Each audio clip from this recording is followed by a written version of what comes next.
Hello, कैसे हैं आप लोग। आज काफ़ी दिनों बाद मैं वीडियो बना रहा हूं।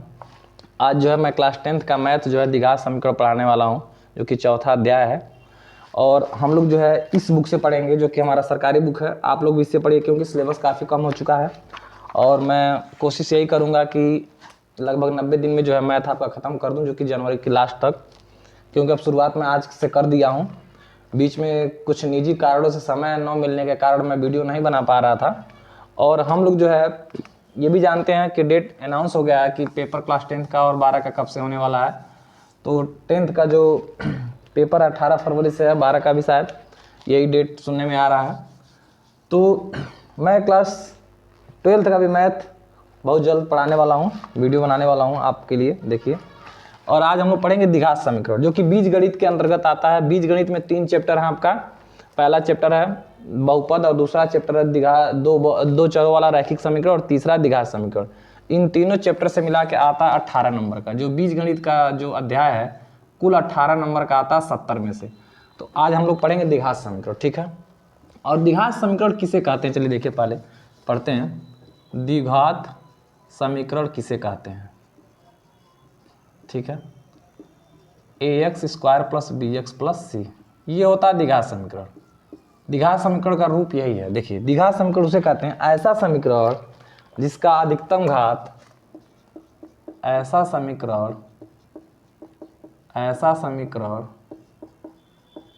जिसका अधिकतम घात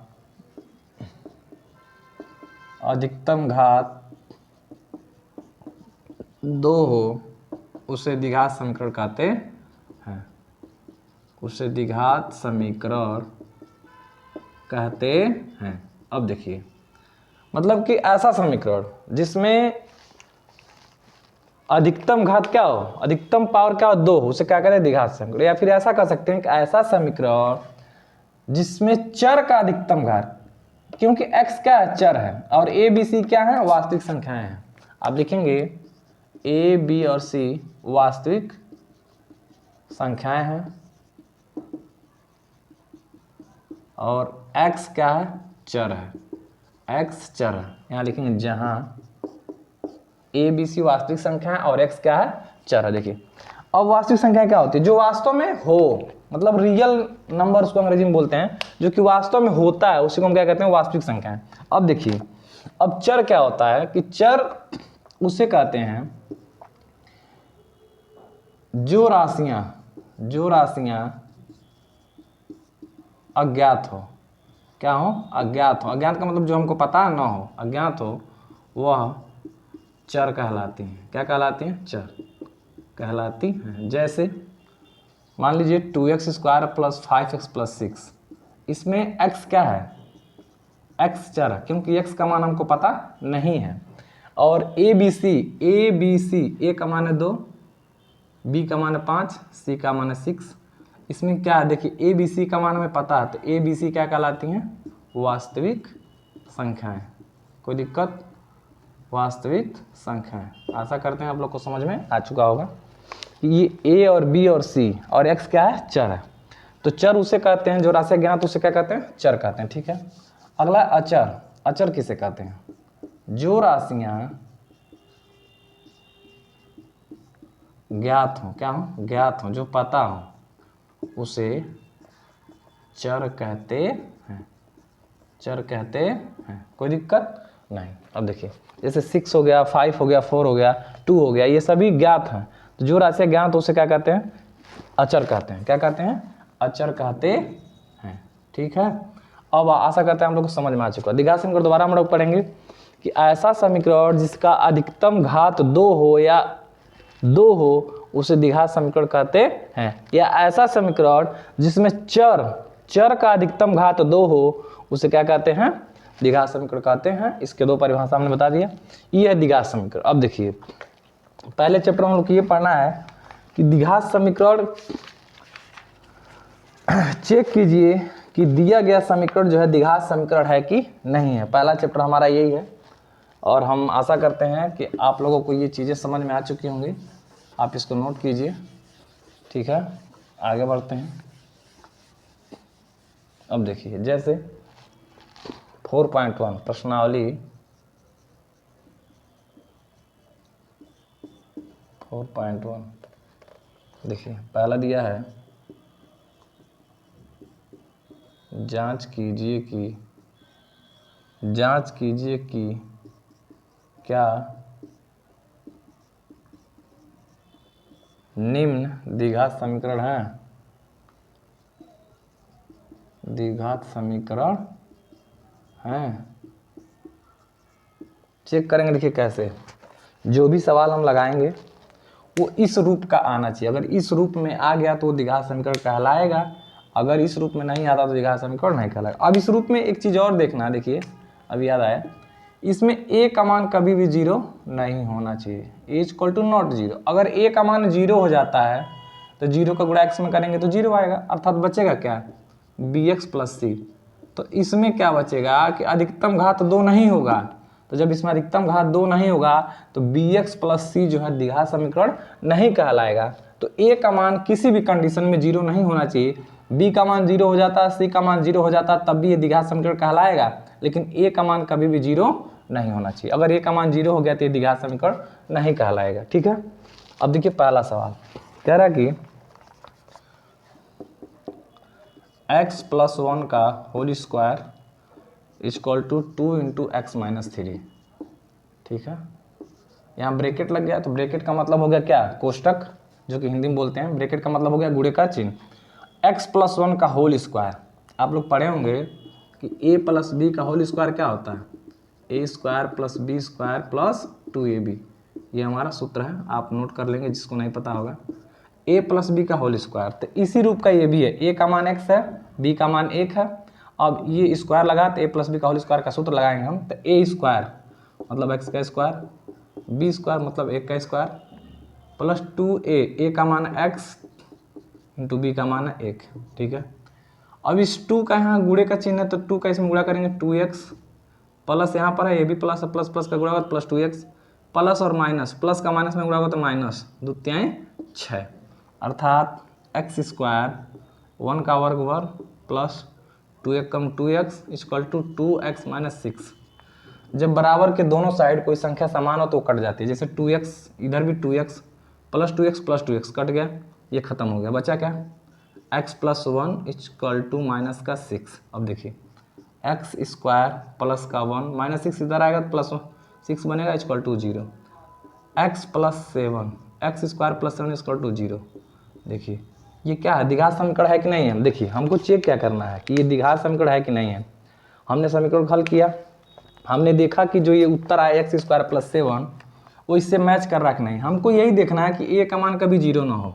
यहाँ एक्स स्क्वायर है, यहाँ भी एक्स स्क्वायर है, ए का मान यहाँ पर 1 छुपा हुआ है। ठीक है, क्योंकि यहाँ जीरो नहीं है, अगर जीरो होता तो एक्स स्क्वायर आता ही नहीं। प्लस 7 क्या है, सी का मान है, बी सी का मान हमको नहीं दिया है।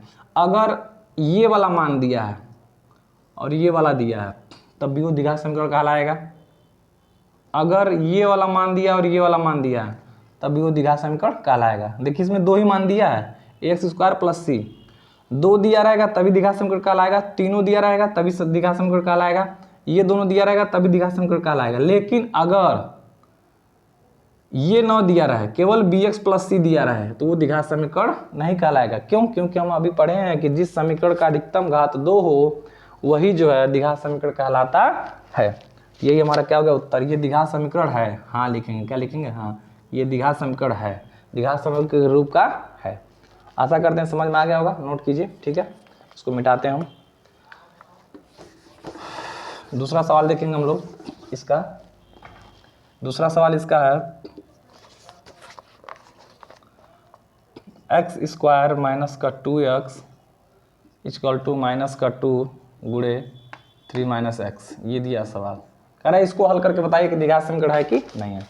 ये तो ऑलरेडी तोड़ा हुआ है, यहाँ पर कोई सूत्र नहीं लग रहा है, देख रहे हैं आप लोग। ये -2 है, 3 माइनस एक्स, ब्रैकेट लगा तो इसका गुणा इसमें करना है, माइनस का गुणा प्लस में होगा तो माइनस आएगा, 2 तिहाई 6, माइनस का गुणा माइनस में होगा तो माइनस का गुणा होता है माइनस में तो प्लस आता है, 2 का गुणा एक्स में करेंगे 2x।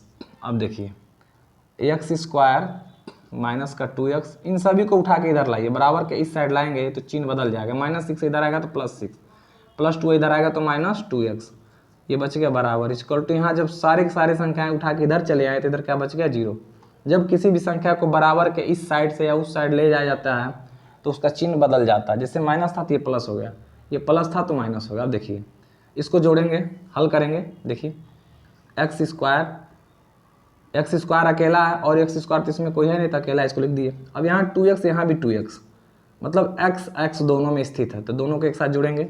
-2x माइनस का 4x प्लस का 6 इक्वल टू 0। अब आप ही बताइए कि द्विघात समीकरण है कि नहीं है। देखिए अब कुछ लोगों का क्वेश्चन ऐसा होगा कि सर हम कब तक इसको हल करते रहेंगे। हल तब तक करेंगे जब तक कि मतलब कि पहले भाग, गुणा, जोड़, घटाना, लास्ट तक यही होगा कि जोड़ लेंगे, घटा लेंगे, जो भी हमारा आंसर आएगा वही हमारा जो है चेक करेंगे कि द्विघात समीकरण है कि नहीं है। देखिए ये एक्स स्क्वायर यहाँ भी है, यहाँ भी एक्स स्क्वायर है, ठीक है। एक्स का मान यहाँ भी एक्स है, सी के जगह पे 6 है, अर्थात ये द्विघात समीकरण को संतुष्ट कर रहा है। ये द्विघात समीकरण के रूप का है, लिखेंगे हाँ ये द्विघात समीकरण है, यह द्विघात समीकरण के रूप का है, कोई दिक्कत नहीं। तो इस तरह से हम चेक करेंगे किसी भी सवाल को कि जो सवाल दिया ये द्विघात समीकरण है कि नहीं है। हमेशा इससे तुलना करेंगे। ये दोनों अगर आता है मान तो ये द्विघात समीकरण नहीं कहलाएंगे, यहाँ लिखा हूँ मैं। अगर ये दोनों आते हैं द्विघात समीकरण है, ये दोनों आएंगे तभी द्विघात समीकरण है, ठीक है। और तीनों आएंगे तभी द्विघात समीकरण कहलाएंगे, इस रूप के आएंगे तो।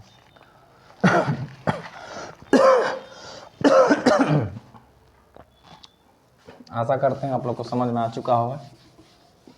आप लोग अब खुद से भी लगाने की कोशिश करेंगे, घर पे रफ कॉपी लेके बैठेंगे तभी लग पाएगा। रफ और पेन लेके बैठिए तभी लगेंगे सवाल, नहीं तो अन्यथा नहीं लग पाएंगे। नोट करते जाइए। तीसरा सवाल है इसका, देखिए x minus 2 x minus 1 equal to x minus 1 x plus 3। अब देखिए अब कहेंगे सर यहाँ क्या करना है। यहाँ देख रहे हैं कि ब्रैकेट में दोनों संख्याएं हैं तो मतलब गुणे का चिन्ह यहाँ पर है, अर्थात इनका गुणा करना है। x माइनस 2 का x माइनस 1 में करना है, x माइनस 1 का x प्लस 3 में। मैं ये देख रहा हूँ कि दोनों साइड ही संख्या समान है, तो क्यों नहीं हम इसको काट दें। कट सकता है क्या? अच्छा नहीं समान है, सॉरी यहाँ x प्लस 1 है, हमको लगा समान है तो ये कट जाएंगे। x plus 1 x minus 1। अब देखिए इसका गुणा इसमें कीजिए, x का गुणा इन दोनों में होगा बारी बारी से। x का गुणा x में होगा x स्क्वायर, x का गुणा 1 में होगा x एकम x। अब देखिए गुणा तो होता है, इसको लेते हैं इन दोनों में बारी बारी से करते हैं, ठीक। और साथ में प्लस माइनस का भी होता है, प्लस यहाँ भी प्लस, प्लस का प्लस में होगा प्लस, प्लस का प्लस में होगा प्लस। अब देखिए अब -2 का गुणा करेंगे इन दोनों में बारी बारी। 2 का x में होगा 2x, लेकिन यहाँ प्लस होगा कि माइनस, माइनस है यहाँ प्लस है, तो माइनस का गुणा प्लस में होगा तो -2x, माइनस का गुणा प्लस में होगा -2 एकम 2 इक्वल टू, फिर वही x का गुणा x में होगा x स्क्वायर, प्लस है तो प्लस आएगा, प्लस का गुणा प्लस में होगा प्लस, 3 का गुणा x में होगा 3x, -1 का गुणा प्लस x में होगा तो माइनस प्लस से माइनस x एकम x। और देखिए माइनस का गुणा प्लस में होगा तो फिर -3 एकम 3। अब देखिए एक्स स्क्वायर से एक्स स्क्वायर कट गया, क्योंकि दोनों साइड संख्या जब समान रहती है तो कट जाती है, ठीक है। इधर देखिए -2x में से 1x कटेगा, क्योंकि ये माइनस में ये प्लस में है, ये 2 बार x है, यहाँ पर 1 बार x है, ये 2x है, यहाँ पर 1x है, ये माइनस है प्लस तो घटेगा, 2 में से 1 गया तो माइनस का x माइनस का 2 इक्वल टू 3x में से 1x गया तो कितना बचेगा 2x माइनस का 3। अब देखिए माइनस का x माइनस का 2, इसको इधर लाइए तो -2x हो जाएगा, ये +3 हो जाएगा इक्वल टू 0। -2x और माइनस का x माइनस का 3x, और -2 और प्लस का 3 आएगा, प्लस का 1 इक्वल टू 0। आप देख रहे हैं कि लास्ट में हमको जोड़ने के बाद क्या प्राप्त हुआ 3x प्लस 1 माइनस का 3x, जो कि मैं बताया हूँ कि ax स्क्वायर अगर उसमें नहीं है, केवल bx प्लस c है, c का मान 1 है, अब bx के जगह पर ये 3x दिया, ठीक है। तो मैं देख रहा हूँ कि केवल bx प्लस c दिया, जब bx प्लस c दिया रहेगा तो वो द्विघात समीकरण नहीं कहलाएगा, क्योंकि उसमें हम पढ़े हैं कि जिस समीकरण का अधिकतम घात 2 हो वही द्विघात समीकरण कहलाएगा, तो इसमें अधिकतम घात चर का 2 है ही नहीं, तो ये द्विघात समीकरण नहीं है, ठीक है। आशा करते हैं समझ में आ चुका होगा। अब देखिए कुछ लोग ऐसे भी हैं, कुछ बच्चे ऐसे भी हैं जिनको बिल्कुल ये नहीं पता है कि माइनस का गुणा माइनस में होता है तो प्लस आता है, प्लस का गुणा प्लस में होता है तो प्लस ही आता है, उसके बाद माइनस का गुणा प्लस में होगा तो माइनस आएगा, चाहे प्लस का दो माइनस का तो माइनस ही आएगा। तो ये चीज़ें पता होनी चाहिए और इस पे चर्चा हम करेंगे कुछ वीडियो में कि कैसे आता है माइनस का गुणा माइनस करने पे प्लस आता है। ठीक है, इसको मिटाते हैं, आप लोग नोट कर लीजिए। आगे जो है इसका सवाल है चौथा, देखेंगे हम लोग। चौथा जो है दिया है x plus 3 2x plus 1 equal to x into x plus 5। जहाँ ब्रैकेट लग गया वहाँ पर गुणे का चिन्ह, ठीक है, यहाँ भी गुणे का चिन्ह। x का गुणा इसमें करना है, कीजिए। देखिए x का गुणा पहले कीजिए, फिर 3 का गुणा कीजिए, अभी पढ़े हैं। पहले x को उठाइए और इसमें फिर इसमें बारी बारी से करना है गुणा, ठीक है। अब प्लस माइनस के साथ ये प्लस ये भी प्लस है, प्लस का प्लस में गुणा का प्लस आएगा। x का गुणा 2 में होगा 2x में, तो क्या आएगा 2x स्क्वायर, क्योंकि x का गुणा तब 2x में होगा। देखिए x का गुणा जब 2x में करेंगे तो इसका गुणांक 1 है, 2 1 कम 2, लेकिन जब x का गुणा x में होता है तो यहाँ पावर 1 छुपा होता है, इस पर भी पावर 1 छुपा है, इस पर भी पावर 1 छुपा है, तो x पे पावर कितना हो जाएगा 1 और 1 कितना हो जाएगा 2। क्यों होता है आप लोग पढ़े हैं, जब आधार सेम रहता है तो घात क्या होते हैं जुट जाते हैं। तो गुणा जब होता है ना तो गुणा होते समय उनकी पावर आपस में ऐड हो जाते हैं, क्या हो जाते हैं, कोई भी संख्या जैसे y गुणे y है तो गुणा करेंगे तो y स्क्वायर होगा, क्योंकि इस पे पावर 1 और 1 है तो ये जुट जाएगा। जैसे z गुणे z है, z स्क्वायर है, तो इसका गुणा जब इसमें करेंगे तो 2 यहाँ पर और 1 यहाँ पर है, 2 और 1 कितना हो गया 3। तो इस तरह से गुणा करने पर किसी भी संख्या का पावर क्या हो जाते हैं, ऐड हो जाते हैं, जो कि x y z ABCD कुछ भी होता है, जो भी चर जो होते हैं। तो ये समझ में आ गया होगा आप लोग को, ये 6 7 8 में भी सिखाया जाता है, आप लोग सीखे होंगे जरूर, क्योंकि आप लोग 10 में है तो इतना तो आता ही होगा। अब देखिए x का गुणा 2x में हुआ तो 2 1 कम 2 और x का गुणा x में x स्क्वायर, प्लस प्लस का प्लस, फिर प्लस का प्लस में गुणा का प्लस, x 1 कम x, ठीक है। अब x का गुणा इन दोनों में तो हो गया, अब करेंगे 3 से गुणा, किससे करेंगे 3 से, 3 का गुणा 2 में करेंगे, प्लस का प्लस में होगा प्लस, 3 दूना 6x, फिर 3 का गुणा 1 में करेंगे, प्लस का प्लस, 3 1 कम 3। जिससे गुणा जब होता है तब प्लस माइनस के साथ होता है, जो संख्या के साथ प्लस माइनस होते हैं उनका भी गुणा आपस में होता है। देखिए x का गुणा x में होगा तो x स्क्वायर, क्योंकि ये प्लस है ये भी प्लस है, प्लस प्लस है प्लस, फिर प्लस का प्लस में होगा तो प्लस आएगा, x का गुणा 5 में होगा, 5 1 कम 5x। अब देखिए अब इधर वाले को सबको इधर ला दीजिए, 2x स्क्वायर प्लस का 6x और 1x कितना हो गया 7x, जुट जाएंगे, प्लस का 3 इक्वल टू एक्स स्क्वायर, इधर लाइए तो माइनस का एक्स स्क्वायर हो जाएगा, 5x इधर आएगा तो माइनस का 5x इक्वल टू 0। अब देखिए जुड़ता क्यों है, जो एक जैसे होते हैं, जैसे यहाँ भी x है और यहाँ भी x है तो ये दोनों आपस में जुट सकते हैं, लेकिन 6 और 3 नहीं जुट सकता। क्यों, क्योंकि इसकी कैटेगरी अलग है, इसके साथ x है, इसके साथ x नहीं है। जब दोनों एक जैसे रहेंगे तभी आपस में जुटेंगे, अन्यथा नहीं जुटेंगे। आप ऐसा कहेंगे सर 2 और x को जोड़ दीजिए, नहीं, क्योंकि इसका पावर 2 है इसका पावर 1 है, तो ये गुणा नहीं हो रहा है, यहाँ पर प्लस हो रहा है। क्या हो रहा है प्लस, जब प्लस गुणा होता है तब जुड़ता है पावर, लेकिन जब प्लस किया जाएगा हम लोग जोड़ेंगे, जोड़ करेंगे, जोड़, तो जोड़ करते समय इनके पावर ऐड नहीं होते हैं, ये दूसरा चीज़ है। ये x पे पावर 2 है तो इसके जैसा जब पावर x पे पावर 2 वाला कोई रहेगा तब जोड़ेंगे। x अकेला है तो x वाले को ढूंढेंगे, x के साथ x है, 6 और 1 7x। अब देखिए यहाँ x स्क्वायर, यहाँ भी x स्क्वायर है, तो यहाँ 2 बार है x स्क्वायर, यहाँ 1 बार है, तो 2 में से 1 घट जाएगा, प्लस और माइनस है तो 1x स्क्वायर बच गया, प्लस 7x और माइनस का 5x, तो 7x में से 5x घट गया तो बचा 2x, प्लस का 3 इक्वल टू 0। अब आप तुलना कीजिए किससे, ax square plus bx plus c से, c के जगह पे 3, bx के जगह पे 2x और x स्क्वायर के जगह पे ax स्क्वायर, ये जो है x स्क्वायर की जगह पे x स्क्वायर है और a का मान 1 यहाँ पर छुपा हुआ है, b का मान 2, x का मान x। तो इस तरह ये भी द्विघात समीकरण है, द्विघात समीकरण है, क्योंकि द्विघात समीकरण के रूप को ही संतुष्ट कर रहा है, इसीलिए इसको हम द्विघात समीकरण कहेंगे। और ये पेपर में 1 नंबर का आता है मुश्किल से, इससे जो है बहुविकल्पी के रूप में आता है, अदरवाइज इसका जो है क्वेश्चन नहीं आता है। पिछले बार भी नहीं आया हुआ इस पर, लेकिन हम लोग पढ़ रहे हैं, चलिए अच्छी बात है, क्योंकि सिलेबस में है तो पढ़ना तो ज़रूरी है। 1 नंबर में आ जाता है कभी कभी, हो सकता है इस बार तो आ ही जाए, अगले बार नहीं आया है तो। अगला देखेंगे, 4 हो गया।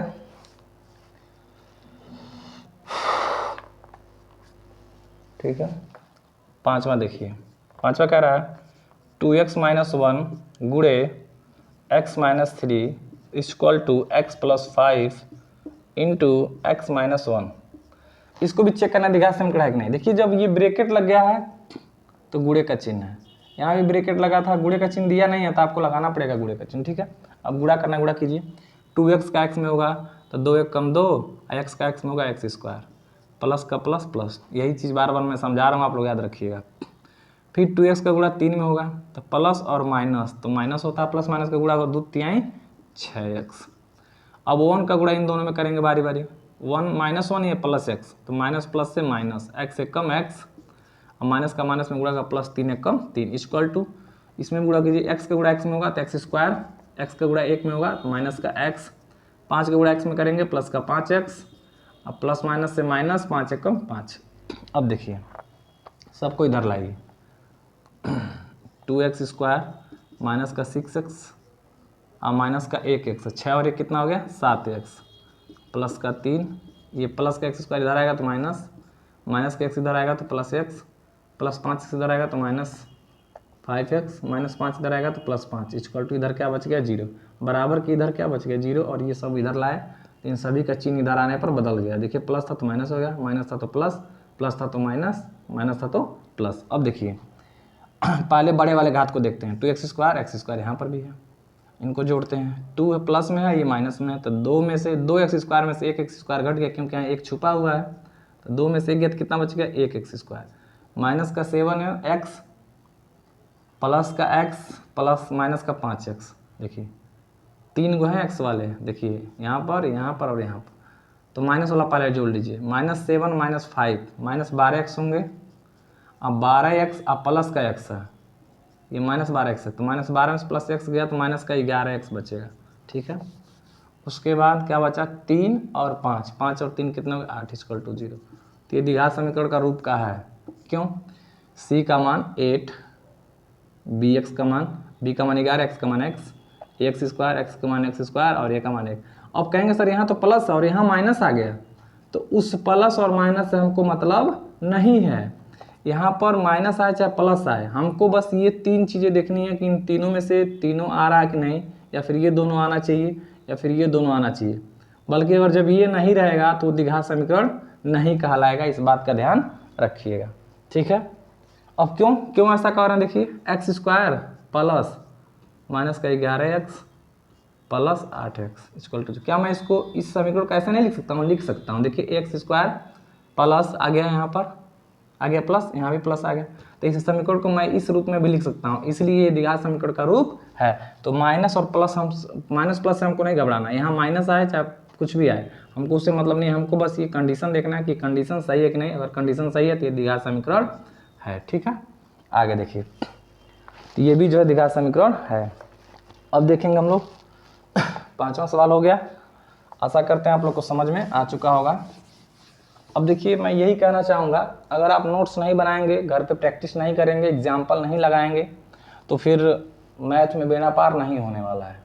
अगर आप कोशिश नहीं करेंगे, मेरे साथ जुड़े रहिए, और मैं बस जितना कहूँगा आप उतने करते जाइए। मैं इस चीज़ की गारंटी देता हूँ कि 70 में 70 तो आप ला सकते हैं, बस मेरी बात माननी पड़ेगी, प्रैक्टिस करने पड़ेंगे, पेपर में धैर्य रखना पड़ेगा। सवाल सब आसानी आते हैं, डरने वाली कोई बात नहीं है, जो सिलेबस है वही आएगा, सिलेबस से बाहर नहीं आने वाला। ठीक है, आगे देखिए, अगला सवाल हमारा इसका 6वां देखेंगे, x² plus 3x + 1 equal to x - 2 का होल स्क्वायर। ठीक है, इसको चेक करना है कि द्विघात समीकरण है कि नहीं। देखिए ये तो ऑलरेडी हल किया हुआ है, इसको क्या करना है, कुछ कर पाएंगे हम इसमें, कुछ नहीं कर पाएंगे। क्यों नहीं कर पाएंगे, क्योंकि देखिए इसमें कुछ तोड़ने वाला है ही नहीं, ऑलरेडी ये टूटा हुआ है, हल किया हुआ है। अब ये a - b का होल स्क्वायर बन गया, a² plus b² -2a, a का मान है x, अब b का मान है 2ab। ठीक है, 2ab, a² प्लस b का माइनस 2ab, a - b का होल स्क्वायर क्या होता है, a² प्लस b² माइनस का 2ab। ये वाला सूत्र हमने लगाया यहाँ पर, x square plus 3x plus का 1 equal to x square plus 2 का वर्ग 4, 2 एक कम सॉरी 2 दूना 4x, एक्स स्क्वायर से एक्स स्क्वायर कट गया, बचा क्या 3x प्लस 1, 3x प्लस 1 और उसके बाद जो है